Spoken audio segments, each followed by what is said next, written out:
Ontem falamos que Deus tem muitos propósitos. E podemos confundir esses propósitos com um propósito maior. Então, por exemplo, Deus tem o propósito de nos salvar dos nossos pecados. É um propósito. Deus tem o propósito de ter comunhão conosco, de morar entre nós. São vários aspectos de uma realidade muito maior do que conseguimos visualizar, enxergar, entender de uma só vez. Mas Deus só tem um supremo propósito. Para ilustrar, quando nós lemos no Velho Testamento o Cântico dos Cânticos de Salomão, eu lia sobre esse título, Cântico dos Cânticos, eu não sabia o significado, até o dia que, estudando sobre o tema, eu descobri que Salomão escreveu 5.000 cânticos. 5.000. E o que está na Bíblia é chamado de Cântico dos Cânticos. Você sabia disso? Então, é um cântico mais relevante, o cântico mais importante. Da mesma forma, podemos dizer que Deus tem N propósitos. É do propósito de Deus que eu case com fulano, é do propósito de Deus que eu tenha tantos filhos, é do propósito de Deus que eu faça tal ministério. Então, podemos usar a palavra propósito de várias maneiras. Mas, quando falamos do supremo propósito, esse não pode ser confundido com nenhum. E é importante entendermos o supremo propósito, porque tudo gravita em torno desse supremo propósito. E ontem eu introduzi dizendo que podemos começar do ponto de partida errado, confundindo o supremo propósito com um ponto de partida equivocado. Isso é um princípio que ensinei ontem, aprendi há muitos anos, que quando você parte de uma premissa falsa, você vai chegar a uma conclusão falsa. Então, se nós partimos da queda do homem, a conclusão, o propósito de Deus da queda do homem em diante, tudo resume em Deus se mobilizando e se movendo ao longo da história toda, história da Bíblia, para a nossa salvação. Se partimos da criação do homem, aí descobrimos que partir da queda está errado. Se partimos da criação do homem, ao criar o homem, ele disse, crescei, assim que ele cria Eva, e enchei a terra e dominai sobre a terra. Ele fala de domínio, ele fala de governo, ele fala de supremacia. Então, quando partimos desse ponto de partida, chegamos à conclusão que tudo se resume em governo, em autoridade, em reino de Deus. Irmãos muito eruditos, muito capazes, muito estudiosos da Bíblia, acham que o tema dominante da Bíblia é o reino. E eu digo para vocês, estão confundindo o supremo propósito. O supremo propósito não começa com a queda do homem, não começa com a criação do homem. O supremo propósito de Deus, anunciado especialmente por um santo apóstolo chamado Paulo. Só a ele foi-lhe dado essa revelação, mas ninguém.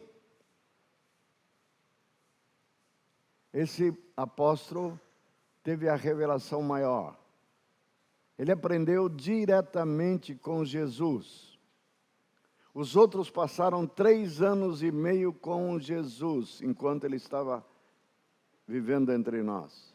Paulo fez um discipulado com ele intensivo, discipulado que nós valorizamos muito, chamado discipulado 1 a 1. Só que ele fez com Jesus ressurreto. Que privilégio! Quando ele diz o evangelho que eu prego para vocês, ele chega a chamar de meu evangelho, para distinguir de qualquer pregação anterior ao que ele tinha feito.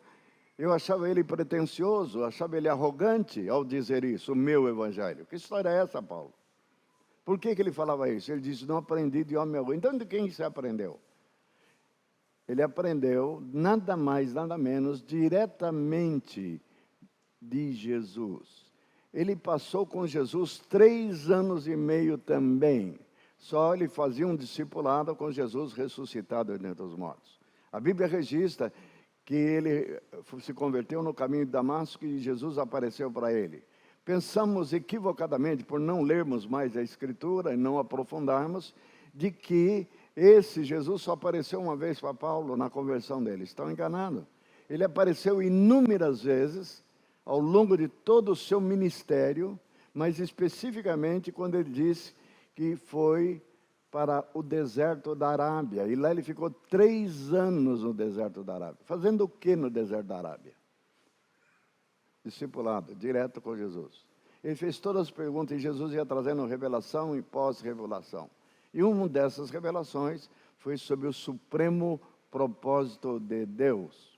É o único lugar na Bíblia que você vai encontrar essa expressão, supremo propósito de Deus.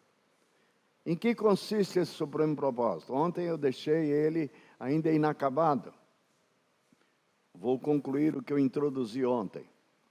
Se você observar, nós declaramos equivocadamente que o supremo propósito de Deus, anunciamos ele só 1/3, e nem nos apercebemos. Isso eu estou dizendo do grupo que estão vinculados conosco, seja aqui, Porto Alegre, Salvador, Argentina, Vitória, são irmãos que têm a mesma fé nossa, têm a mesma revelação nossa. Será que nós temos conhecimento do tal supremo propósito de Deus como Jesus ensinou para Paulo? Eu digo para vocês, ainda não entendemos, não percebemos. Falamos que o Pai, o Filho e o Espírito Santo formam a Trindade. E o propósito dele contempla as 3 pessoas da Trindade. Poucos sabem disso. Quando nós anunciamos como supremo propósito de Deus, que o propósito de Deus é a salvação, errado. Anunciando que o propósito de Deus é o domínio, o reino, errado. Quando anunciamos o propósito de Deus como ter uma família de muitos filhos, semelhantes a Jesus, ainda está incompleto, ainda está errado. Errado não na declaração, mas errado na expressão dessa verdade. A verdade é maior do que isso. O Pai planejou, isso eu não disse ontem, vou dizer hoje. O Pai planejou uma família para si mesmo.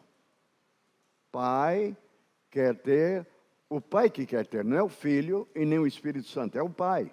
O Pai quer ter uma família de muitos filhos semelhantes a Jesus. Isso é enunciação só de 1/3 do propósito.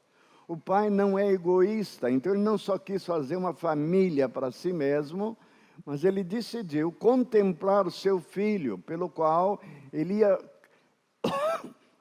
na encarnação, no envio do seu filho a essa terra, para sacrificar, para morrer na cruz, para que o propósito dele se tornasse uma realidade. Ele quer contemplar seu filho. E o que o filho ganha com o sacrifício que ele fez? Você pode dizer que ele vai ganhar muitos irmãos, isso é um fato, porque o pai vai ter muitos filhos semelhantes a Jesus. Mas não é essa a recompensa de Jesus. O pai se propôs a criar para o filho um corpo. O corpo não tem nada a ver diretamente com o pai. O corpo tem a ver diretamente com o filho. Para entendermos melhor, na família, o pai quer expressar sua paternidade.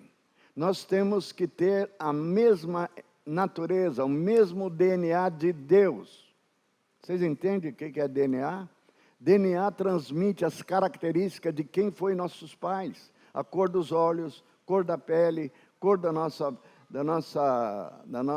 a estrutura física, nosso temperamento, herdamos de nossos antepassados, de nossos pais.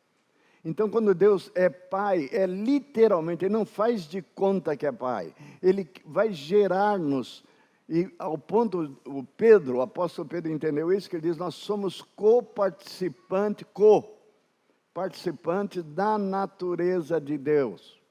Natureza. Então, conheça a natureza de Deus e você é coparticipante. Fomos gerados em Cristo Jesus, uma nova geração. Ele vos deu vida, estando vós mortos. Ele deu a vida dele.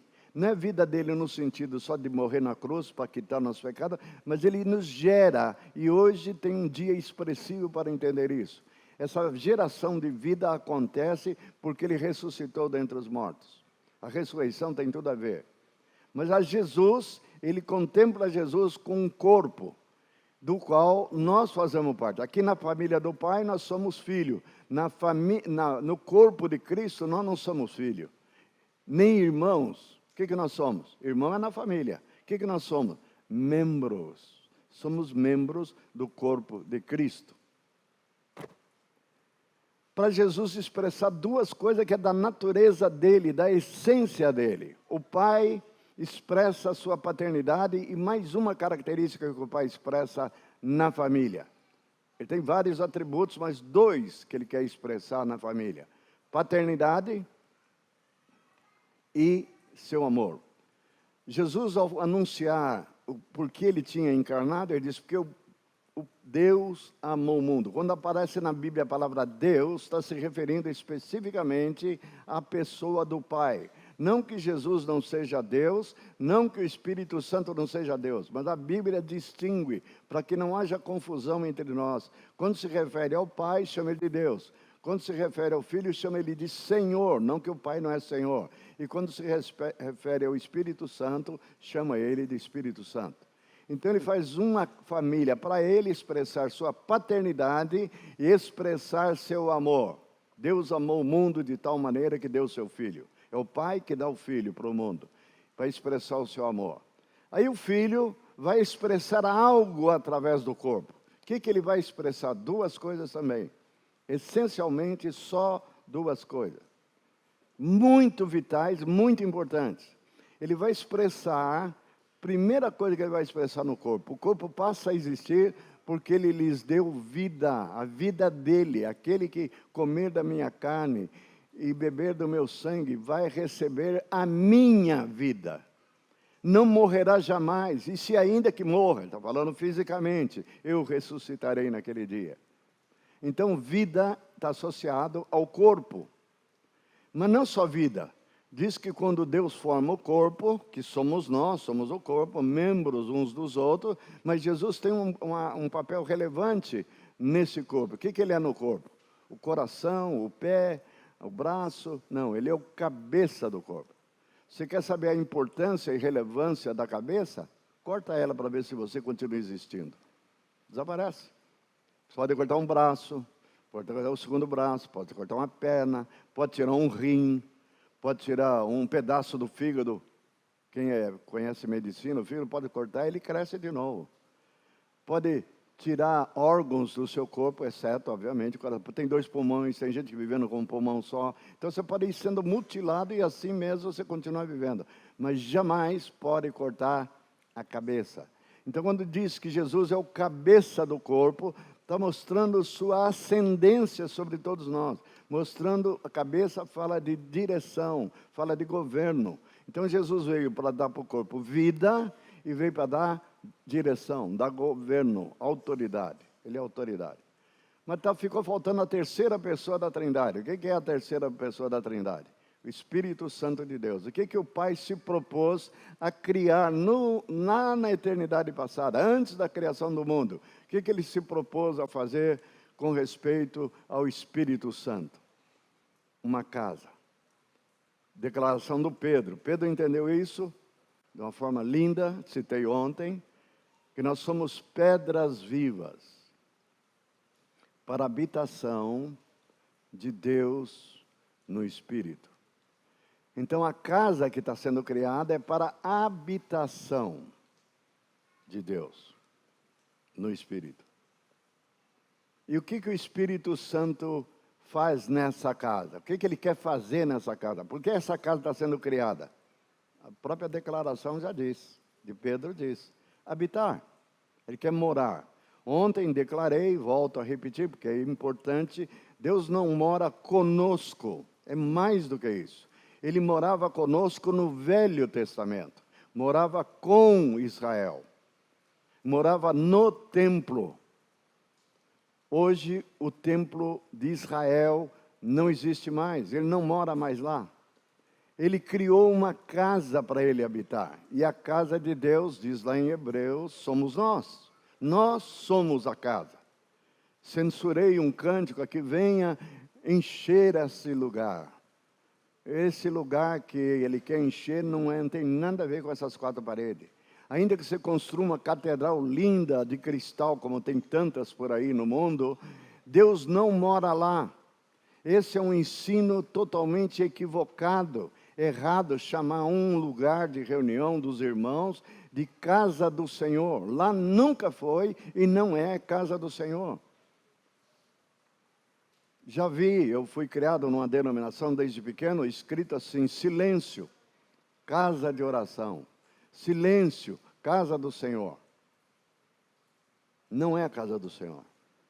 A casa do Senhor não sou eu não sou casa sozinho, eu sou tijolo dessa casa. Você sozinho não é nada, a não ser uma unidade. Nós juntos, nós sozinhos não formamos o corpo. Sozinho eu não formo família. Eu sou família porque estou entre muitos irmãos. Eu tenho um pai. Para ter família você tem que ter um pai. Eu tenho um pai e tenho muitos irmãos. É fundamental entendermos isso. Quantas igrejas existem? Aí nós vamos responder. Centenas, dezenas. Sabe quantas denominações tem só no Rio de Janeiro? 400 denominações. Só na rua onde eu moro, lá, Avenida Central, tem mais de 15. Absurdo. E nós chamamos tudo isso de igreja. Não é igreja. As denominações não são igreja. A maior dificuldade que eu tenho indo numa reunião de pastores é que faz assim: qual é a igreja do irmão? Uma boa vontade, ele pergunta. Eu gostaria de responder sempre de forma correta. E ao responder de modo correto, ele não entende nada. Um pastor, ou 2, ou 10, eu respondo biblicamente. Eu sou da mesma igreja do irmão. Porque eu entendo que só tem uma igreja. Ele responde: então parabéns, você é batista, né? Eu falo: não sou batista. Ainda que eu me batizei por imersão, eu não sou batista. Ele diz: então você não é da mesma da minha. Sim ou não? Ele está certo ou está errado? Está errado, na pergunta já está errado. Se ele tivesse perguntado para mim corretamente, a pergunta correta seria assim: qual é a denominação do irmão? Eu ia responder o quê? O que você responde? Qual é a sua denominação? Se você falar: eu sou do grupo do Zoé, você falou besteira. Sabe o que é Zoé? É esse lugar, espaço Zoé, chama de espaço. Na igreja Zoé, nós não temos nome, irmãos. Sabe por que a igreja não precisa de nome? Tem um motivo. É só você perguntar por que você tem nome e sobrenome. Não basta chamar Antônio, não basta chamar José, não basta chamar Maria. Tem muitas Maria, tem muitas Helenas. Por que nós temos vários nomes e sobrenomes? Para nos identificar. A igreja não precisa ter outro nome, além do que Jesus deu para ele. Eu edificarei a minha igreja. Ele não disse: eu edificarei as minhas igrejas. A minha igreja. Quantas igrejas Jesus tem? Uma. Elas se reúnem em diversas partes da terra, mas tem uma só. Quantas igrejas Jesus vem buscar quando ele vier arrebatar a sua noiva? Quantas noivas ele tem? Que eu saiba até agora. Se eu estiver equivocado, me corrija. Ele tem uma noiva só. Tem gente pregando por aí dizendo que ele tem um harém. Não a contradição, ele tem uma igreja só. E ela não precisa de nome, porque ela é a noiva de Cristo. A única. Então eu pertenço à igreja. E o pastor pergunta: então você não é batista, você não é da mesma da minha. Sabe o que eu respondo para ele? Quando ele faz essa coisa? Todos vão fazer a mesma declaração. Vê como estamos longe da verdade, vê como estamos longe do propósito de Deus, vê como estamos longe da Bíblia. Nós temos recebido, muitos não têm culpa, recebemos isso como herança de séculos. Nós somos uma igreja fragmentada, uma igreja dividida, uma igreja sem consciência da sua própria natureza e identidade. Por que tem que pregar sobre unidade? Eu não preciso pregar sobre unidade, eu tenho que pregar sobre o propósito de Deus. Eu vou mostrar o que é o propósito de Deus, aí vamos entender. Que a igreja é uma família, um corpo, não 2, 3, senão é um corpo só, de muitos membros, um corpo. E uma casa. Quantas casas? Uma casa só. Amém?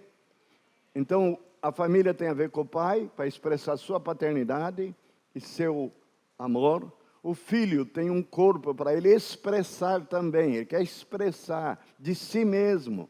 E ao expressar de si mesmo, ele veio a esse mundo para dar sua vida. Vida em dois sentidos, tanto para morrer na cruz, como depois da ressurreição, Ele quer morar dentro de nós. O Jesus ressurreto quer viver a sua vida de ressurreto dentro de cada um de nós, nos dando vida. Expressar sua vida e expressar sua autoridade. Toda autoridade me foi dada nos céus e na terra. Vamos ler um texto agora, há pouco, e vocês vão ver exatamente isso sendo declarado. Que Ele ressuscitou dentre os mortos, fazendo assentar a sua destra nos lugares celestiais, acima de todo principado e poder e domínio, quer seja do presente século, quer seja do vindouro. Colocou todas as coisas debaixo dos seus pés e deu à igreja. Esse Jesus exaltado, glorificado, o Pai deu à igreja. E diz para quê? Para ser o cabeça. De quê? Da igreja. Fantástico. Então ele é cabeça, designado pelo Pai. Lá atrás, antes da criação do mundo, isso já tinha sido estabelecido. Aí vem a casa que está sendo construída. O corpo, a família ainda não está pronta, o corpo não está pronto ainda, e a casa também está inacabada. E a hora que a família estiver pronta, o corpo pronto e a casa pronta, aí é a hora de subir. O Espírito Santo na casa, ele recebe a casa para ele morar na casa. E encher essa casa de uma característica que ele é excelente. Glória. O Pai está associado a paternidade e amor. O Filho está associado a governo e vida. O Espírito Santo está associado a morada e glória. Não é sem razão, já temos um tipo disso no Velho Testamento, quando Salomão construiu o templo, que tipifica nós hoje. Diz que a glória do Senhor encheu de tal maneira o templo, que os sacerdotes que queriam adentrar naquele lugar não puderam, por causa de tamanha glória. Essa glória em hebraico é chamada de Shekinah. Tem até um sítio aqui que nós alugamos ocasionalmente para retiro, chamado Shekinah. Quer dizer glória do Senhor. Então encheu de glória. Esse é o propósito do Espírito Santo na morada que Ele veio fazer nessa casa, enchê-la de glória. Amém?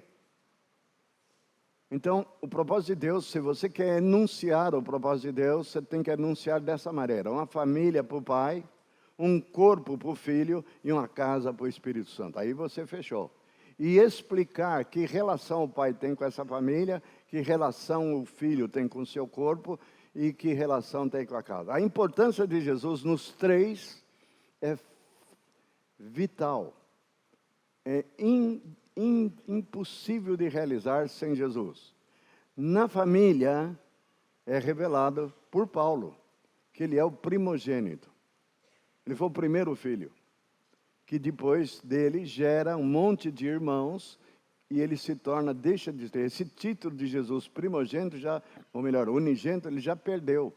Ele não é mais unigênito, porque ele não é o único filho de Deus. Agora tem muitos filhos de Deus, dos quais eu sou um deles. Muitos filhos. Então ele é o primogênito, agora mudou o título, de unigênito vira primogênito. E o que significa primogênito? O primeiro filho dentre muitos irmãos. Ele é o primogênito. Então na família ele é o primogênito. No corpo ele é o quê? O cabeça. Bota importância nisso. E na casa? Ele é a pedra de esquina, a pedra fundamental, a pedra principal.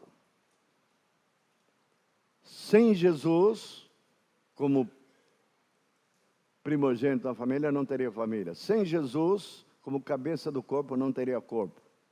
E sem a pedra de esquina, não teria casa. Então ele faz parte do fundamento.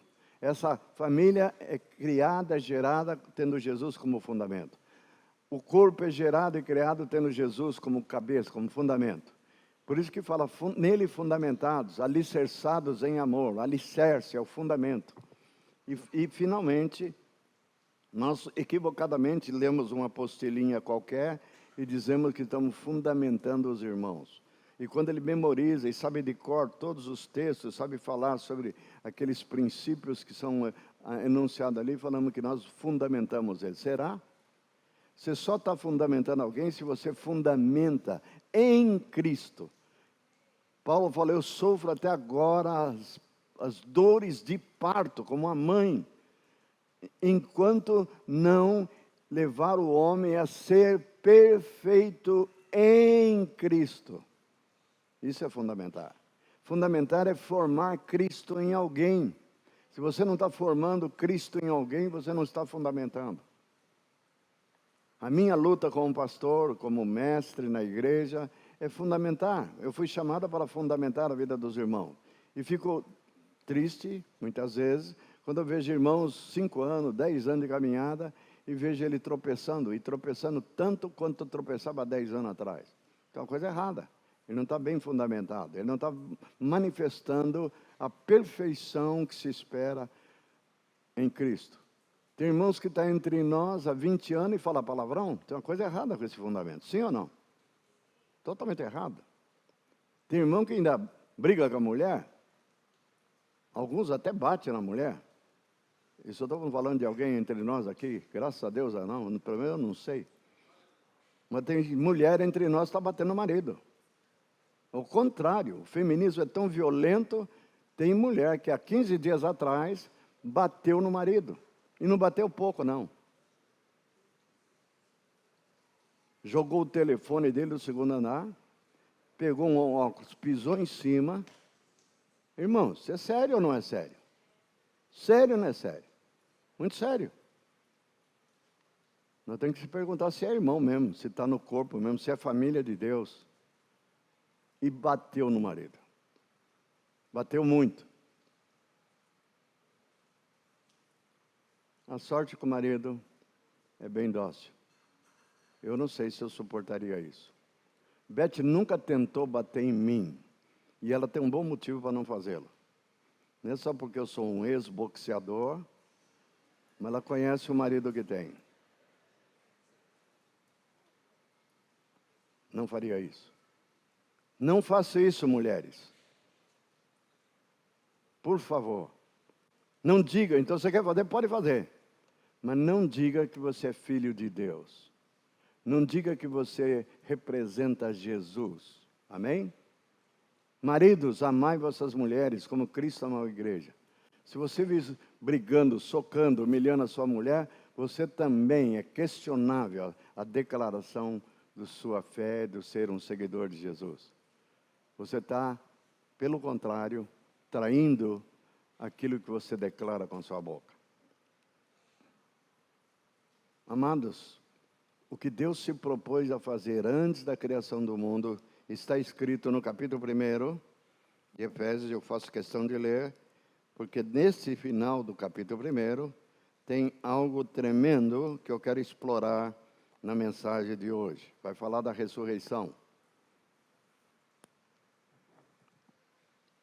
Quero fazer algumas pausas para destacar alguns aspectos. Só a introdução já levou 30 minutos, meu Deus do céu. Passaria a noite toda. Bendito o Deus e Pai de nosso Senhor. Antes, eu quero ler o versículo primeiro, que é importante saber quem está falando isso. Ele se identifica, Paulo, apóstolo de Cristo Jesus, por vontade de Deus. Quem chamou Paulo para ser apóstolo? Ele, Deus. Então, leva a sério se esse homem é um chamado de Deus. Sabe por que vocês têm que me ouvir? De bom e reto coração? Eu, Moacir, chamado de Deus. Tem peso ou não tem peso? Eu não sou um qualquer. Eu não estou aqui para distrair vocês. Eu não estou aqui para fazer-me agradável ao ouvido de vocês. Eu sou Moacir, chamado de Deus. Aqui está Paulo dizendo quem ele é, se identifica. Chamado apóstolo de Cristo Jesus, por vontade de Deus, aos santos que vivem em Éfeso. Talvez nós pudéssemos ler isso, a primeira coisa que eu chego à conclusão, aos santos que vivem essa. Já que eles já são santos, tem mais alguma coisa para acrescentar? Talvez para a igreja de Corinto, que ele chama de carnais, não tem nada para dizer. Por incrível que pareça, amados, a carta mais excelente, exatamente é essa de Efésios, e ele está escrevendo para um grupo que ele elogia. Por isso também, versículo 16... 15 ou melhor, por isso também eu, tendo ouvido a fé que é entre vós, no Senhor Jesus, e o amor para com todos os santos. Eles não só são chamados de santos, mas fala que eles estão cheios de fé e de amor. E aí, Rodrigo, o que você vai ensinar para essa gente? Não tem mais nada. Amém? Está enganado. Tinha uma coisa que eles não sabiam. Tinha uma coisa que eles tinham que aprender ainda com o apóstolo Paulo. Eles não conheciam o supremo propósito de Deus. Só isso. Não sabiam. Tanto é que Paulo vai escrever sobre esse tema. E é uma grande privilégio, é uma grande bênção para nós, igreja em Niterói, ouvir Paulo falando como se estivesse falando aos Efésios, que são santos, e cheios de fé e de amor sobre o que ele aprendeu com Jesus. Amém? E o que ele aprendeu? Então ele vai introduzir, e ele termina no capítulo 3, tudo isso que eu falei para vocês é uma revelação que eu recebi diretamente do Senhor, e que expliquei resumidamente. Se eu pudesse estar com Paulo hoje, eu ia falar, por favor, Paulo, escreva tudo, não só de forma resumida, tem muito mais coisa. De forma resumida. Mas é um privilégio nosso aprender com Paulo o que ele ensinou para os Efésios, que eram irmãos santos, não somos tanto, e eram irmãos cheios de fé e de amor. E ele vai acrescentar. O que ele vai dizer? Vamos lá ver o que ele vai dizer para esses santos, para esses irmãos cheios de fé e de amor. Olha o que ele diz. Bendito Deus e Pai de nosso Senhor Jesus Cristo, nós vamos acrescentar algo novo, que nos tem abençoado com toda sorte de bênção espiritual nas regiões celestiais em Cristo. Quando fala de bênção, irmãos, lamentavelmente, nós temos uma limitação terrível. Nós sempre pensamos em bênção em coisas. Sim ou não? Para ser abençoado, tem que ter um bom emprego, ou ganhar um aumento de salário significativo, ou ganhar um carro, ou ter uma casa, ou ter uma reserva no banco, ganhar na loteria. Isso é bênção. Ter saúde é bênção. Não valorizamos muito até perdê-la. Bênção. Bênção sempre é coisas. A bênção que está se referindo aqui não é coisa. A bênção que nós somos recebendo aqui, que Paulo está tentando passar para os Efésios, é a própria pessoa do Filho que o Pai está dando para nós.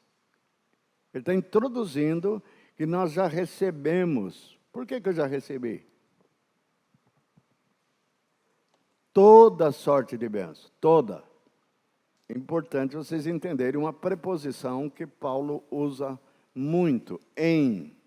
É a preposição mais importante da Bíblia. Paulo é especialista em usar essa expressão, em Cristo. O que quer dizer em?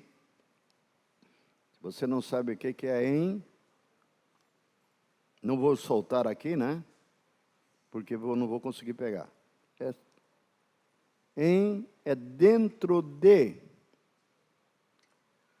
Aí está em. Então isso aqui é Cristo, isso aqui é você. Isso aqui sou eu, em Cristo. Toda sorte de bênção nas regiões celestiais, e ele termina como? Em Cristo. Quer dizer, fora de Cristo não tem bênção. A bênção está em Cristo. E o que eu tenho em Cristo? Tudo.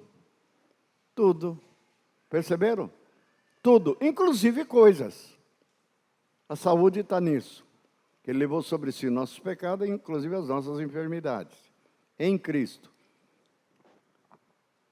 Nós pensamos sempre em dinheiro, em coisas. Nas regiões celestiais de Cristo, assim como nos escolheu nele. Escolheu nele quem? Nos escolheu em Cristo. Como é que ele me escolheu em Cristo? Antes da fundação do mundo. Isso é supremo propósito. Então, antes do mundo ser mundo, o mundo está se referindo à criação toda, o mundo está se referindo à humanidade. Adão não tinha sido criado, era só um projeto. A humanidade era um projeto. Mas Deus nos escolheu de antemão. E alguns irmãos falam que não entendem o que é predestinação. É que predestinação não tem nada a ver com a nossa salvação. Nós colocamos o problema na predestinação, fala que começamos a ver a coisa de ser salvo ou não ser salvo. Tem a ver com a escolha. Ele escolheu em Cristo. Com que propósito que ele me escolheu em Cristo? Olha o que ele escolheu em Cristo. Vai dizer o motivo. Me escolheu em Cristo. Eu li isso aqui, ficava meio confundido. Para sermos santos e irrepreensíveis perante Ele em amor. Santo? Eu olhava daqui da perspectiva do pecador que eu era. Santo, irrepreensível, it's impossible. Impossível. Não é o que você pensa ao ler isso aqui? Irrepreensível significa não passível de repreensão. Quem é irrepreensível aqui, levanta a mão. Está vendo? Não tem ninguém. Ninguém é doido de levantar a mão. Mas ele escolheu antes da queda, para sermos santos e irrepreensíveis. Aí que entra a fé, amados. Eu tenho que entender que isso de fato vai acontecer. Deus está num processo de nos levar a sermos totalmente santos em Cristo. Eu só posso ser santo em Cristo. Como eu estou escondido em Cristo, Deus olha para mim e vê quem? Deus olha daqui, você mergulha isso aqui. Tchum. Quando Deus olha, Deus vê o quê? Quer saber o que Ele vê? Cristo. Eu estou revestido de Cristo. Quer ver o que a Bíblia ensina sobre essa relação minha com Cristo? Cristo é meu cabeça, Cristo é o meu fundamento, Cristo está dentro de mim e Cristo é o que me reveste. O que sobrou de mim? Eu virei sanduíche, eu virei a mortadela, eu virei o presunto, né? Cristo está por toda parte. Então, quando Deus me olha, Ele vê o Filho dEle, amados. Ele não vê o Moacir. E Ele vê que as dívidas que eu tinha com Ele, o Filho dEle já quitou. O Filho dEle já pagou, já foi feito nele justiça de Deus. Deus o fez pecado por nós. Ele não era pecador, mas Deus o fez pecado por nós. E fez Ele pagar o preço da minha culpa. Então, quando eu sou perdoado numa base legal, né? Deus fala, tá bom, vou passar a mão por cima. Deus não faz esse tipo de operação, de transação. Deus não deixa você passar nenhum pecado, nenhum pensamento mal que você teve, nada disso. Tudo tem que ser purificado. Tudo. E foi purificado. Não, atenta para isso. É aí que entra a fé. Você não crê que foi purificado, então você ainda não está purificado. Eu creio que Ele diz que está purificado. Acabou, a palavra dEle prevalece sobre os meus sentimentos, sobre os meus pensamentos. Está acima do que eu acho, do que eu penso, é o que Ele fala que eu tenho que crer. Ele diz, dos teus pecados jamais me lembrarei. Lançarei nas profundezas do mar. Não é que Ele mentalmente não é capaz de lembrar. Claro que Ele lembra. Mas Ele está dizendo para eu entender que Ele jogou para lá. Nunca mais.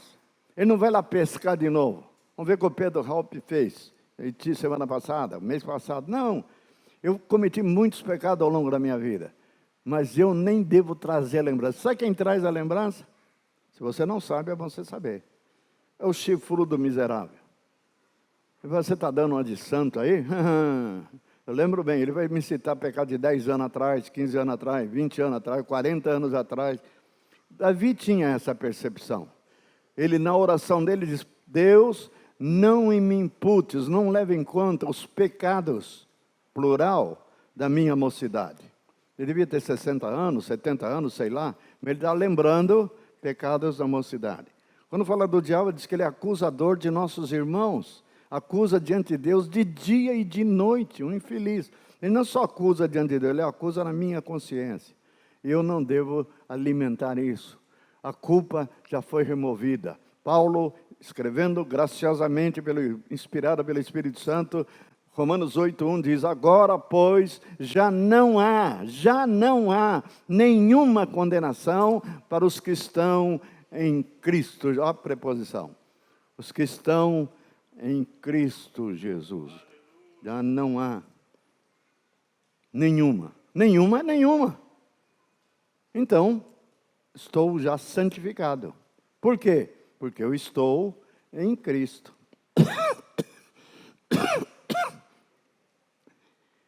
Essa é a bênção que ele planejou. Se você ler, continuar lendo, eu vou ler, vocês vão ver que há uma junção entre o supremo propósito e já uma introdução do Evangelho. Como eu posso saber disso? Não diz isso textualmente, mas eu vou provar para vocês.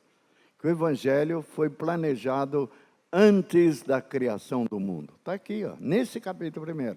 Talvez vocês lendo 1000 vezes, você consiga enxergar. Talvez antes. Eu vou abrir os olhos de vocês nesta manhã para essa realidade. Por que eu sei que o Evangelho estava pré-anunciado aqui? Nos predestinou para Ele, para a adoção de filhos, por meio de Jesus Cristo, segundo o beneplácito da sua vontade, e para louvor da glória da sua graça. Essa palavrinha parece tão comum, né? Tão vaga. Para louvor da sua graça, olha o que ele vai dizer. Da sua graça que Ele nos concedeu gratuitamente no amado. Ele está falando aqui, lá de antes da criação do mundo, que concedeu gratuitamente no amado. Que amado? Jesus, no qual temos a redenção, pelo seu sangue, a remissão dos pecados, segundo a riqueza da sua graça, que Deus derramou abundantemente sobre nós em toda sabedoria e prudência, desvendando-nos o mistério da sua vontade, segundo o seu beneplácito, que propusera em Cristo de fazer convergir nele, na dispensação da plenitude dos tempos, todas as coisas, tanto as do céu como as da terra. Nele digo, no qual também fomos feitos herança, predestinados segundo o propósito daquele que faz todas as coisas conforme o conselho da sua vontade, a fim de sermos para o louvor da sua glória, nós o que de antemão esperamos em Cristo, em quem também vós, depois que ouviste a palavra da verdade, o evangelho da vossa salvação, tendo nele também crido, fostes selados com o Espírito Santo da promessa, o qual é o penhor da nossa herança, até o resgate da sua propriedade em louvor da sua glória. Talvez vocês não saibam, mas tem um mistério aqui, que se alguém duvidar que a Bíblia é inspirada por Deus, eu vou dar só uma dica. Se você observar do capítulo 1, versículo 3, até o versículo 14 que eu li, dá ao todo 11 versículos, né? É um parágrafo só. Não tem ponto. Tem vírgula e ponto e vírgula, mas não tem ponto. Por que não tem? Tem um motivo. Até vírgula. Deus inspirou até a vírgula, até o ponto, pontuação. Sim, senhor. Por que ele não tem ponto? Porque está falando de algo que é indissolúvel, não pode separar. Não pode separar o Pai do Filho e nem o Filho do Espírito Santo. Está falando do Pai, termina para o louvor da sua glória. Aí fala do Filho e termina para o louvor da sua glória. E fala do Espírito Santo e termina com louvor da sua glória. Ou seja, a glória do Pai, a glória do Filho e a glória do Espírito Santo. E aí ponto. Agora ponto. Num fôlego, você tem que ler esse texto num só fôlego. Inspirado ou não é? Bota inspiração nisso. Paulo pensou nisso, não vou botar ponto. Não, você vai escrevendo. Manualmente. Ou ditava para alguém escrever. Paulo está fazendo um texto muito longo, não bota ponto em lugar nenhum. Não, é um parágrafo único, num fôlego só. Amém? Bíblia inspirada. E aqui eu estou chamando a atenção para algo que nem eu tinha notado há algum tempo atrás. Como nós estamos tão focados no Evangelho, achamos que ele está falando do Evangelho. Antes de falar do Evangelho, ele falou do quê? Do propósito. quer ter uma família. O texto é lindo, que diz assim: nos escolheu... assim como nos escolheu nele antes da fundação do mundo para sermos santos, mostrando o propósito, né, o alvo, irrepreensível perante ele em amor, nos predestinou para ele, para adoção de filhos. Aqui está o propósito revelado. Já começa aqui, não está lá no meio de Efésios, está aqui. Nos adotar como filhos. Esse é o propósito.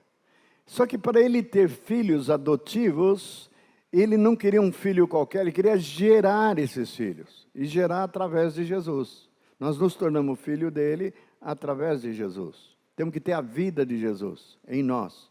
Aí nos tornamos filhos. E todos quanto receberam, citei ontem João 1, 12 e 13, e todos quanto receberam a Jesus, deu-lhes o poder de se tornarem filhos de Deus. O mundo inteiro pode ser dividido somente em duas categorias. Os que são filhos e, do outro lado, os que são generosamente, podemos chamar de criaturas de Deus. Mas estão tão alienados de Deus, tão distantes de Deus, apesar das religiões que eles têm, que a Bíblia dá um nome mais terrível. Citei ontem, é chocante. Filhos do diabo, ou filhos da iniquidade. Então, quem é que vai herdar a salvação? Somente os filhos de Deus. E os que não são filhos de Deus? Por melhor que eles façam as boas obras, não serão. Porque a vida tem que estar sendo gerada nele, por meio dele. E para ele são todas as coisas, a ele, pois, a eternamente. Amém. Por isso também, a oração de Paulo, versículo 15 em diante, é importante eu ler isso aqui, porque vai terminar com a ressurreição de Jesus. Por isso também eu, tendo ouvido a fé que é entre vós do Senhor Jesus e o amor para com todos os santos, não cesso de dar graças por vós, fazendo menção de vós nas minhas orações. Aí que ele vai entrar com o primeiro pedido que ele faz na oração dele a favor dos Efésios. E por extensão, vamos nos incluir nessa oração de Paulo. Você precisa ser incluído. Eu preciso ser incluído. Para que o Deus de nosso Senhor Jesus Cristo, o Pai da glória, qual um dos títulos que ele tem? Pai da glória. Ele é glória pura. Vos conceda espírito de sabedoria e de revelação, do pleno conhecimento dele. Se eu perguntar a vocês nesta manhã, vocês conhecem a Deus? Haverá uma resposta sonora. Qual é? Conheço, conhecemos. Mas até que ponto você o conhece de fato? Eu não estou perguntando conhecer a Bíblia. Conhece Deus, e conhecer aqui é um conhecer experimental, não é conceitual, não é doutrinário, não é teológico. Você conhece a Deus? A resposta é sim. Mas você conhece Deus como Paulo está pedindo para você conhecer? Olha o pedido de Paulo. Plenamente. Espírito de sabedoria e de revelação, do pleno conhecimento dele. Iluminados os olhos do vosso coração. O que é o olho do coração? Não está falando dessas duas bolinhas que você tem na testa aí. Falando de um olho que tem aqui dentro. Olho do Espírito. Quando fala coração, se refere ao Espírito, o seu Espírito. Deus é Espírito e Ele revela ao nosso Espírito. Os olhos do Espírito, os olhos do vosso coração,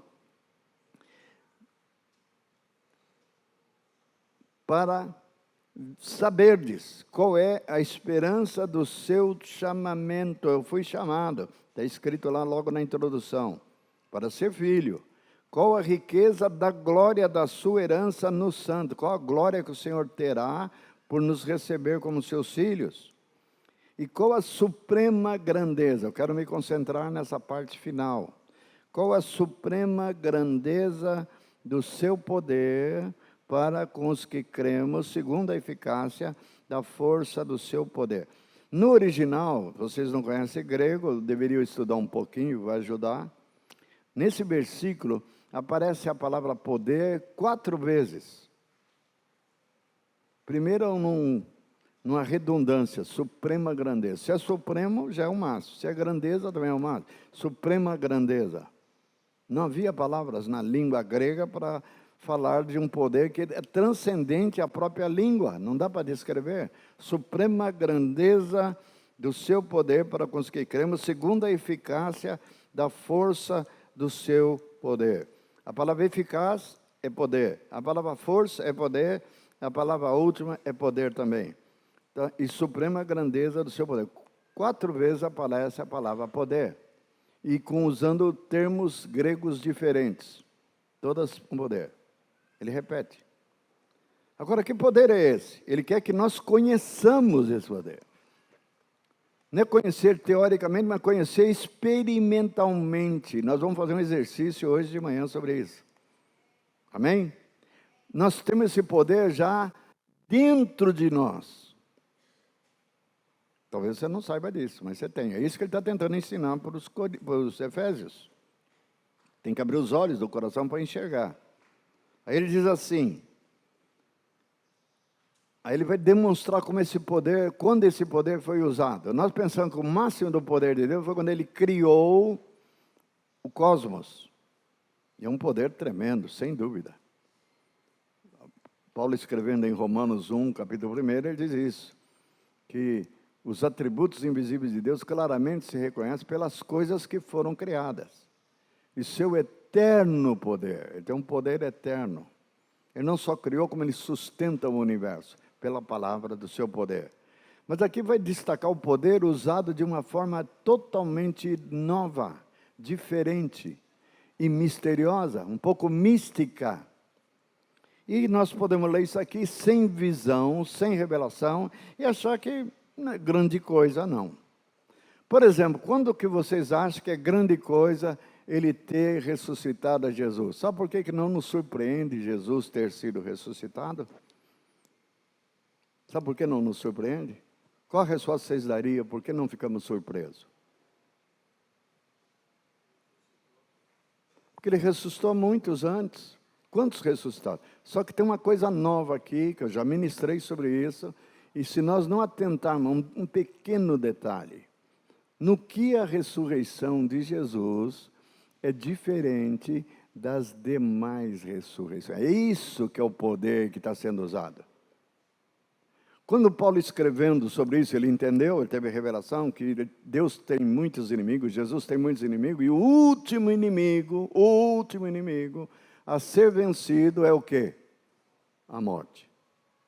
Sabe qual foi a grande vitória da ressurreição de Jesus que aconteceu no dia de hoje, que nós comemoramos o dia da ressurreição, o dia da Páscoa? Jesus mesmo vai declarar: eu sou o alfa e o ômega, declara isso lá no Apocalipse. Eis que eu estive morto. Tudo bem, ele morreu como os outros mortais morrem. Mas eis que eu estou vivo agora. Aí vem a declaração, pelos séculos dos séculos. Eu pergunto a vocês, Lázaro disse isso, poderia dizer isso? Sabe o que aconteceu? Lázaro ressuscitou. Mas sabe o que aconteceu com Lázaro? Morreu. A filha de Naim, que Jesus ressuscitou. Cadê ela? Morreu também. E a Dorcas, que Pedro ressuscitou, a costureira lá, que as irmãs amavam ela fazia roupa, era extremamente generosa, morreu também. Cadê o menino, na viúva de Serepta, que Elias ressuscitou? Cadê ele? Morreu também. Perceberam?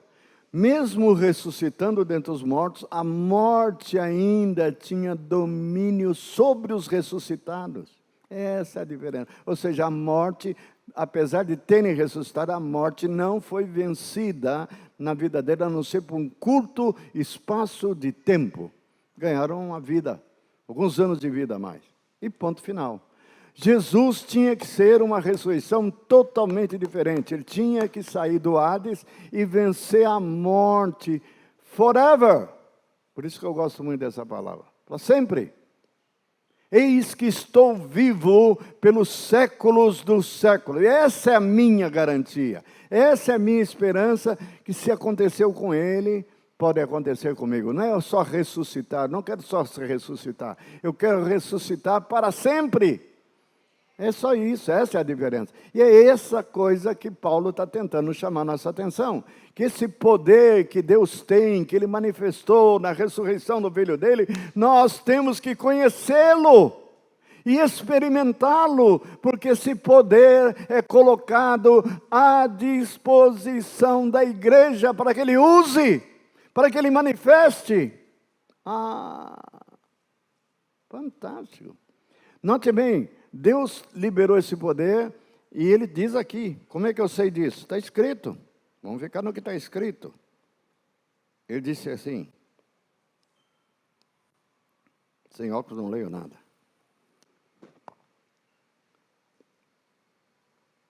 O qual suprema grandeza do seu poder para com que cremos, segundo a eficácia da força do seu poder, o qual exerceu Ele em Cristo, ressuscitando dentre os mortos, fazendo-o assentar à sua direita nos lugares celestiais, acima de todo principado e poder, e potestade e poder, e domínio, e de todo nome que se possa referir, não só no presente século, mas também no vindouro, e pôs todas as coisas debaixo dos seus pés, para ser o cabeça sobre todas as coisas. Há pouco eu tinha dito que ele era o cabeça da igreja, pois o Pai foi mais longe. Ele não só botou ele como cabeça da igreja, ele botou ele como cabeça de todo o universo, acima de todo o principado e poder. Qualquer poder que existe, Jesus está acima. Uma boa notícia para vocês, ele está acima do presidente do Brasil. Ele está acima do Putin, que está causando uma confusão lá com a Ucrânia. Ele está acima do Xi Jinping, lá da China. Ele está acima do Biden, América do Norte. Ele está acima de todo principado e poder, quer seja do presente, quer seja do futuro, ele está acima. Então, não só ressuscitou dentre os mortos, ele não só passou a ter vida eterna, forever, para sempre, mas ele recebeu a autoridade para governar sobre tudo e sobre todos. Cremos nisso ou não cremos? Parece que não. Por isso que ficamos, o chinês vai pegar a gente, o Lula vai estragar tudo. Vai estragar coisa nenhuma. Ele não tem esse poder. Sabe por quê? Tem um poder maior acima dele. E esse poder, se ele está fazendo bagunça, a culpa é nossa. Sabe por quê? Nada tendes, porque não pedis. E quando vocês pedem mal. Se dois ou três, não é você sozinho não. Ontem foi mencionado aqui, entra no teu quarto em secreto. Tem uma oração que se faz em secreto, eu sozinho, nem preciso estar com a minha esposa. Bom seria estar junto. Mas a palavra de Deus fala de oração individual e de oração corporativa. Oração individual é uma coisa, eu peço determinada coisa, mas tem coisa que é tão grande que eu vou pedir, que eu tenho que pedir com 2 ou 3 irmãos, representando a igreja, o coletivo. Se 2 ou 3 se puserem de acordo, tem que estar de acordo. Eu propus na célula que eu estava dirigindo, citei uns nomes, não vou citar agora para não complicar, porque isso aqui vai para a internet. Eu falei assim, alguém tem coragem de orar comigo para que fulano morra? Não disse quem, né? Acharam que eu era ousado demais? Orar para isso? Vou orar só para Deus fazer justiça. Está errado. Sabe quantos irmãos me apoiaram? Nenhum. Eu estou fora. Está vendo? Não põe de acordo. Tem que se pôr de acordo. Pôr de acordo. 2 ou 3. Um falou, eu não, está doido. Aí uma irmã rapidamente pegou um texto lá do Salmo. Quer aprender com como você tem que orar? Aprenda com Davi. Senhor, me dê, por favor, pegue e quebra os dentes dos meus inimigos. Ó. Pau! Eles querem acabar comigo, Senhor. E não era verdade? Era. E não. fica assim chorando, querem acabar comigo, do Roberto Carlos, né? Isso eu não vou deixar. Vai deixar sim, tu é frágil. Querem acabar comigo. Senhor, defenda-me. Cuide de mim, eu sou frágil, eu sou pobre e necessitado, mas o Senhor dos exércitos, cuida de mim. Aí eu sou forte. O Senhor é meu refúgio, socorro bem presente no momento da angústia. Por que ficamos com angústia? Sabe por quê? Não porque você não tem um Deus forte, não porque você não tem um Deus que te socorre, não porque você não tem um Deus que te ama. Você não clama, você não pede. E quando você não pede, Ele não faz nada. Por que Deus é assim? Porque Ele é assim e ensina que Ele vai agir se você pedir. Então hoje de manhã, meus amados, nós temos muitos pedidos. E nós vamos aprender a pedir, baseado nesse poder que foi usado para ressuscitar Jesus dentre os mortos e colocá-lo acima de todo o principado e poder. Agora, a mesma Bíblia, guarde o que eu vou dizer agora, aqui está a chave do mistério. Precisamos ensinar muito isso. A mesma palavra que diz que Jesus morreu na cruz, está ali a cruz, e eu morri juntamente com Ele. A mesma Bíblia que diz que Jesus ressuscitou dentre os mortos, isso é um fato, ninguém duvida disso, né? Mas que nós ressuscitamos juntamente com Ele. Então eu não fico na cruz, eu não fico na tumba, eu não estou morto. Eu estou vivo, como Ele está vivo. Se Jesus está vivo, você está vivo também. Você ressuscitou juntamente com Ele. Mas não só diz a Bíblia que Ele ressuscitou. Onde vai? Segue. A fila anda, né? Jesus andou, não parou na ressurreição. Onde que Ele foi parar? Logo depois da ressurreição. Ficou 40 dias aqui na terra, para dar provas da sua realidade, que Ele ressuscitou. Mas após 40 dias, Ele foi, diz a Bíblia, assunto ao céu.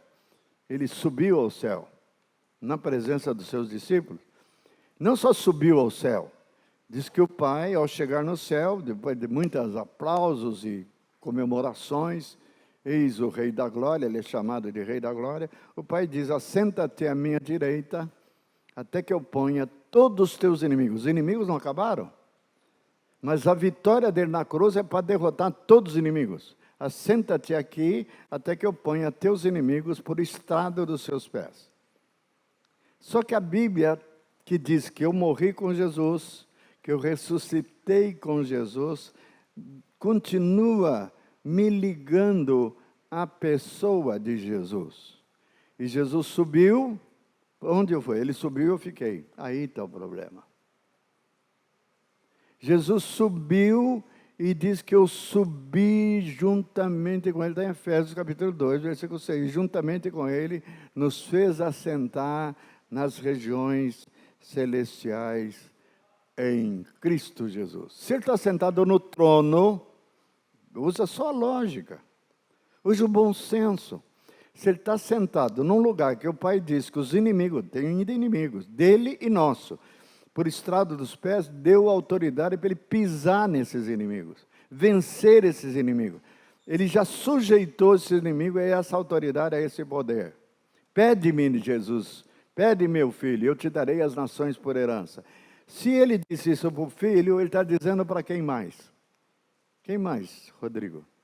Para nós. Porque nós estamos sentados juntamente com Ele. O problema nosso é que nós não cremos que estamos lá. Um dia eu chego lá. Tem gente querendo ir para o céu para chegar lá. Hebreus, que vai falar de alimento sólido, diz, não tendes chegado ao monte Sinai, que é da lei, mas tendes chegado ao monte Sião, tendes chegado ao tempo do verbo. Já chegamos. Sabe aonde? Nas incontáveis Assembleia do Santo, lá na glória, já estamos lá em cima, e somando o nosso louvor, nossa adoração, aos anjos e aos redimidos que já morreram antes de nós. Paulo está lá cantando, Pedro está lá cantando, João está lá cantando, Salomão está lá cantando, Isaías, Daniel, seus amigos, todos estão cantando louvores, e eu estou lá juntamente com eles, adorando a Deus. Você não adora a Deus só na terra, você adora a Deus lá no céu, em espírito e em verdade. Tende chegado. Agora eu tenho que crer nisso. Quando Paulo diz, pensai nas coisas lá do céu, ele está falando para a gente que é muito terráqueo. Você vive só com a cabeça, a mente nessa terra, sabe o que você vai gerar? Ansiedade. Eu tenho uma moça que trabalha conosco, ela é extremamente ansiosa, ela tem consciência disso, o cabelo dela está caindo. Está tendo ferida na cabeça de tanta ansiedade. Por que estamos ansiosos? Se você é uma pessoa ansiosa e trata isso como uma coisa natural e normal, você está equivocado. Por que equivocado? Porque Jesus diz que não há razão para você andar ansioso se tem Ele como seu Deus. Não andeis ansiosos, é um mandamento, não é um conselho. Não andeis, é um mandamento. Ansioso do quê? O fim do mês está chegando, senhor. Tem o direito de ficar ansioso. Tem conta d'água, conta de luz, supermercado, cartão. Cartão é terrível. Gastei mais do que eu devia. IPVA do carro. Terrível. Estou ansioso e tem bons motivos para estar ansioso. Não, senhor. Não andeis ansiosos de coisa alguma. Em outras palavras, um cristão ansioso é uma contradição da sua fé. A minha ansiedade dá testemunho que eu não estou crendo nele, na capacidade dele ser meu provedor. Só isso. Se você é bagunçado nas finanças e gasta desordenadamente, possivelmente você tem que ser corrigido. Mas independente disso, a tua ansiedade não justifica. Porque quem está sentado nas regiões celestiais, pensa um pouco em Jesus, sentadinho do lado do Pai dele. Me diga quão ansioso ele ficou, quão preocupado ele ficou com o Covid-19. Ele está sentadinho lá e continuou como? Ele não é atingido, é ou não é? Quantas vacinas ele tomou? Nenhuma. Ele teve febre? Teve problema pulmonar? Não, nunca teve. Então, por causa disso, ele está sempre como? Tranquilo. Muito tranquilo. Por que nós nos agitamos? Porque nós estamos aqui e não lá. Fala assim para ele, vem ver o chumbo grosso que eu estou levando aqui. Só que ele quer que eu, em espírito, me projete para dentro do Santo do Santo. Por isso que o salmista, no Salmo 91, falou que habita no esconderijo do Altíssimo. Onde está o esconderijo do Altíssimo? Está lá. Esse é o esconderijo. É esconder-me em Cristo, nas regiões celestiais. E assim, juntamente com Ele, nos ressuscitou e nos fez assentar nas regiões celestiais. O dia que eu aprendi, amado, eu aprendi a sentar lá. Eu posso afirmar para vocês que eu não fico mais ansioso de coisa alguma. O pau está comendo. Exemplo, não precisa dizer muito, minha esposa era para estar aqui hoje, 2 noites ela não dorme. Eu acordei hoje, 5h46, olhei para o lado, ela estava acordada. Eu falei, você está acordada? Dormiu? Ela disse, nem um pouco. Imagina, ela está deitada desde antes de eu vir para a reunião ontem à noite, e não dormiu a noite inteira. Digo mais, não dormiu a segunda noite. Não dormiu de noite, e digo mais, e não dormiu de dia. Terrível. Por quê? Porque ela está ansiosa? E se está ansiosa, tem até um bom motivo, né? Não. Os médicos mudaram o tratamento dela. Deram uma droga que não só está elevando a pressão dela a 20/11, perigosa. Quem é médico ou enfermeiro aqui sabe o perigo que é de ter um derrame, um AVC, um trombo com essa. E não abaixa com nada. Adivinha por que ela está desse jeito? O médico que deu o remédio para ela. O remédio é para curar ou para matar? Matar mais rápido. Lamentavelmente, é certo. O que eu falei para ela? Aos olhos dos médicos que estão aqui, que me perdoem, eu falei, tira essa porcaria. É um decalque, arranca tudo. Eu ajudei ela a arrancar. É isso que está fazendo a sua pressão subir. É isso que está fazendo tirar o seu sono. Tira isso. Não precisamos disso. Que não está fazendo bem, está fazendo mal. Aí que entra Deus em cena. O que eu tenho que fazer? Então, em vez de confiar nos médicos, eu tenho que confiar no Senhor. clamar ao Senhor. É isso que vocês vão ajudar eu a fazer agora de manhã. Nós vamos clamar ao Senhor pela recuperação, pela restauração completa da Beth. Dela e de qualquer irmão ou irmã esteja precisando de ajuda do Senhor nessa manhã. Ele falou, se 2 ou 3 se puserem de acordo, quantos aqui estão que podem pôr de acordo comigo para a recuperação da Beth? Toda a congregação. Aí se você tem alguma barreira, já Deus não vai fazer. Deus está permitindo porque Ele tem seus propósitos. Você não entendeu nada ainda. Deus não quer o nosso mal, Deus não quer a nossa enfermidade. Pelo contrário, diz, meu filho, quando eu levei ele para a cruz, e a mim agradou moê-lo, ele ao moê-lo, ele está pagando a sua dívida comigo por causa do pecado de vocês e curando as suas enfermidades. O castigo nos rapaz estava sobre ele, e pelas suas pisaduras, pelas suas feridas, nós fomos sarados. No pacote da cruz está incluída nossas doenças, todas elas. Eu tenho que clamar, falar, Senhor, o Senhor prometeu, tu disse que já levou. Se já levou, não admito que esteja aqui ainda. Amém? É cobrar isso, e Deus não se importa que você cobre. Não é atrevimento, eu não tenho coragem de falar isso aí. Então o problema está aí.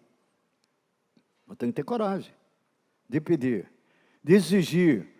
Jesus ensinou isso. Falou da viúva inoportuna, do amigo inoportuno, da viúva que ficou incomodando o juiz iníquo. Julga a minha causa, julga a minha causa. Não tinha dinheiro para pagar a despesa. E ele diz, eu sou iníquo, mas você está incomodando tanto que eu vou julgar a tua causa. E julgou. O amigo inoportuno estava dormindo, é meia-noite, e o amigo vizinho bate lá, eu quero uma ovelha para sacrificar, para matar, para comer com o meu amigo que chegou fora de hora. O vizinho ficou indignado, falou assim, pô, vem me incomodar essa hora. Mas por causa da importunação o atendeu. Jesus está ensinando a fazer isso com o pai dele. Importune meu pai, ainda que ele aparentemente demora em atender. Por que ele demora? Não me pergunte que eu não sei. Mas que ele demora às vezes. Às vezes. Orai sem cessar, até que ele nos atenda. Amém? Mais 5 minutos e eu termino. Quero que vocês abram a Bíblia de vocês em 1 Coríntios,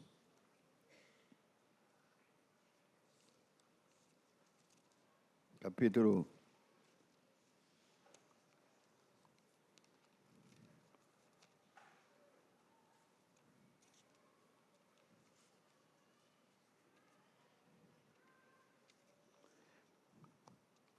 2, versículo 1, até o versículo 5. Eu, irmãos, quando fui ter convosco, anunciando-vos testemunho de Deus, eu não fiz com ostentação de linguagem ou de sabedoria, porque decidi nada saber entre vós, senão a Jesus Cristo e esse crucificado. E foi em fraqueza, temor e grande tremor que eu estive entre vós. A minha palavra e a minha pregação não consistiram em linguagem persuasiva de sabedoria, mas em demonstração do Espírito e de poder, para que a vossa fé não se apoiasse em sabedoria humana, e sim no poder de Deus. O que Paulo está querendo nos ensinar com essa declaração? Ele era um excelente orador. Ele dominava muito bem 3 línguas, fluentemente. Ele falava hebraico, falava grego e falava latim, língua dos romanos. Aqui ele está pregando para os coríntios. Cidade de Corinto é uma cidade famosa, da Grécia. E ele fala em grego, fluente, apesar de ser um judeu. Ele disse, não usei linguagem de sabedoria. Obviamente ele está falando da sabedoria humana. Para que a fé de vocês não se apoiasse em linguagem persuasiva, de convencimento intelectual. Mas eu queria que vocês conhecessem Cristo e esse crucificado. E me restringi a isso, falar da palavra da cruz, que ele menciona no capítulo primeiro, anterior. Me restringi a isso e fiz, não em linguagem persuasiva, mas em demonstração do Espírito Santo, para que a fé de vocês não apoiasse nessa sabedoria humana, mas sim no poder de Deus. Ontem estava dizendo que o nosso tema era, ontem e hoje, obviamente, o tema é presença manifesta de Deus. Como Deus manifesta a sua presença? Expressando-se. Como? Então, aqui no caso específico, ele está demonstrando algo. Com o que é esse algo que está sendo demonstrado? Poder. Como é que ele demonstra poder entre nós? Se você pensa em me responder que ele demonstra poder, falando em língua, você está muito enganado. Sim ou não? Não. Não sinto poder por você falar em línguas. Até porque você pode falar imitando o outro falar. Como Deus poderia demonstrar poder entre nós? Fazer milagres entre nós. Como? Curando. Ressuscitando os mortos. Agora eu vou fazer uma pergunta chocante. Aí vocês vão ver que a coisa vai pegar você. Vai pegar a mim. Você estaria disposto a morrer antes desse culto terminar? Morrer. Nós vamos remover essa mesa, tirar as vasilhas que estão aqui, tirar o pão, tirar o vinho, e botar o seu corpo aqui sobre isso. Agora a pegadinha. E confia que os irmãos têm fé suficiente para orar por você, para você ressuscitar dentre os mortos. Quem se atreve? Entenderam o problema nosso? Você não confia na fé dos irmãos. Confia? Está disposto a morrer, Rodrigo? Oh, Deus vai atender o pedido. Nós vamos orar para você morrer.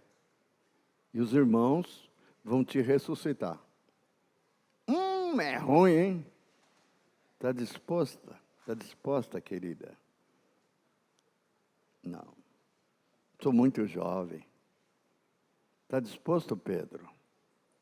Vida, por pior que esteja a vida, né? Quero não. Mas os irmãos vão orar por você. Que vão orar, ninguém tem dúvida, correto? Alguém tem dúvida de vão orar? Mas eles vão conseguir obter a minha ressurreição? Está vendo? Nós não confiamos na fé dos irmãos. Se você não confia, Deus confia. Será que nós temos fé suficiente? Mas da mesma maneira que você não está disposto a morrer e esperar que os irmãos te ressuscitem, quem está doente como a Beth tem fé que os irmãos têm essa fé para orar por ela? Aqui estão nós. Estão vendo da nossa pobreza? Estamos sendo desmascarados, não? Sabe o que está faltando aqui? Canais que Deus possa operar. Vamos quebrar isso entre nós hoje de manhã, amém? A nossa incredulidade tem que cair por terra. O Jesus a qual servimos está com toda a autoridade na mão dele. Não só está na mão dele, ele diz, ide portanto.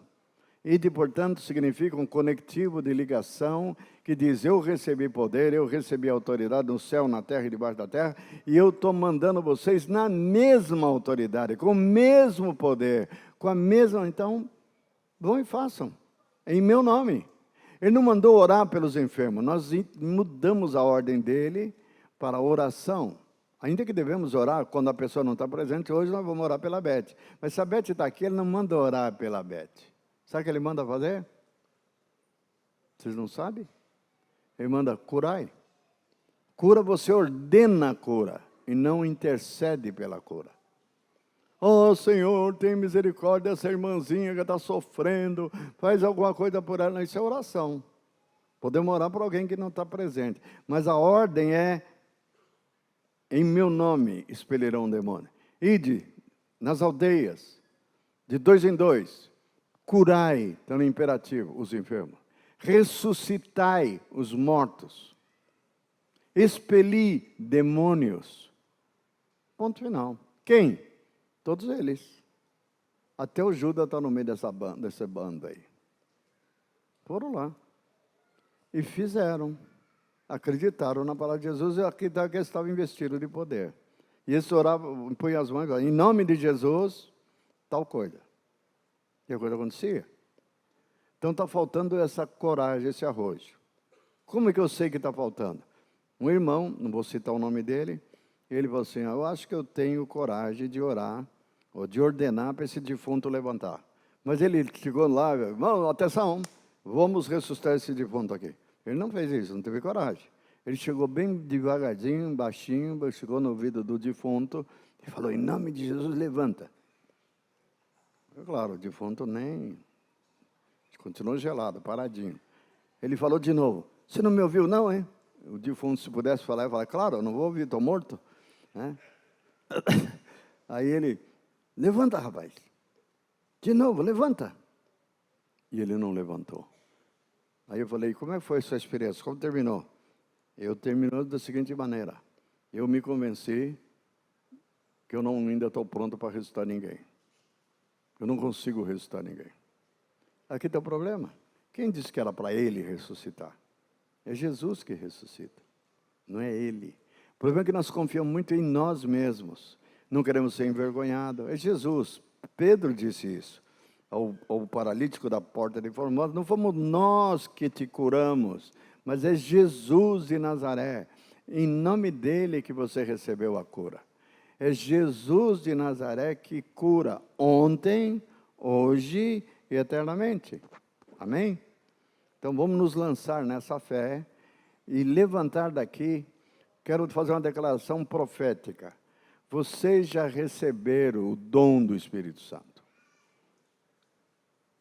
Vocês já receberam todos os dons e potencial, porque ele distribui a cada um como lhe apraz. Então, se é ele que decide, ele já distribuiu.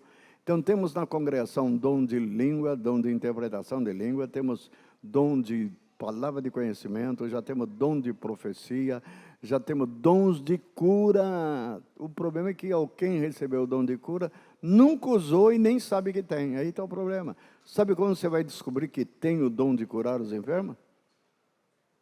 Comecei a estender a mão e ordenar. Você vai ver milagre acontecer. Creio nisso. Amém?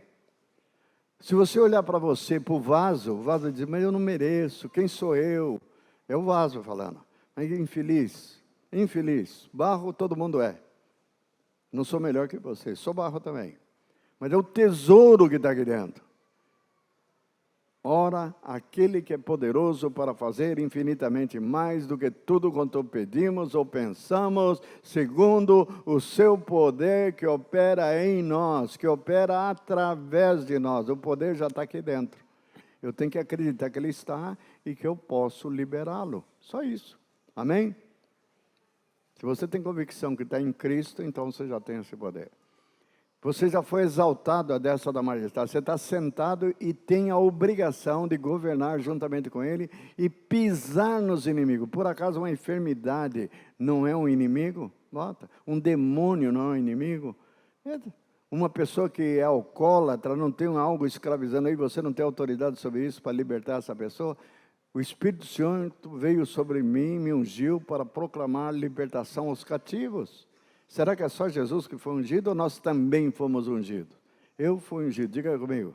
Eu fui ungido também, como Jesus de Nazaré, e eu estou assentado à destra da majestade nas alturas, sob todo o poder, sob todo o domínio, sob todos os demônios, sob todas as doenças, e em nome de Jesus, eu posso sair mundo afora, proclamando o ano aceitável do Senhor, dando liberdade aos cativos, expulsando demônios, curando os enfermos, em nome de Jesus. Eu tenho que crer no nome dEle, e não no meu nome. Não no que eu sou capaz de fazer, mas no que Ele é capaz de fazer. É a honra dele que está em jogo, não a minha. Queremos honrá-lo e glorificá-lo nessa manhã, Senhor, e pedimos que Tu Traga a esse povo uma fé renovada, uma fé nova, uma autoridade nova, uma incredulidade, toda a incredulidade que existe na mente, no coração desse irmão, caiam por terra agora.